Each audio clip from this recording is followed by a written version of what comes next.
the best.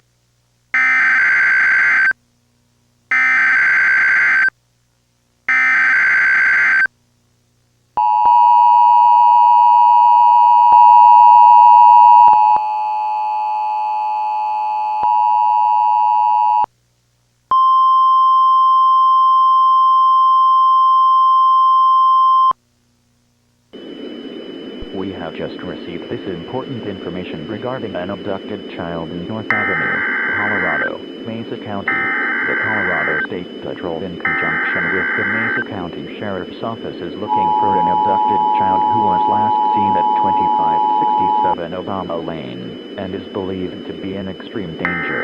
The child's name is John Doe. He is 4 years old, unknown race, with brown eyes, brown hair. He is believed to be 3 feet and 8 inches, weighing 37 pounds, wearing a graphic t-shirt, "Don't Tread on Me," black slacks, unknown shoes, with combed-over hair. Authorities say the child may be in the company of a woman named Jane Doe. She is a 35-year-old unknown race with curly hair.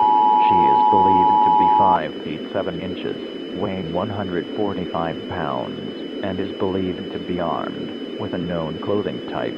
They may be traveling in a Toyota Corolla tan-colored vehicle. If Y Avenue any information of the whereabouts of the child or abductor, call the Colorado State Patrol or call 911.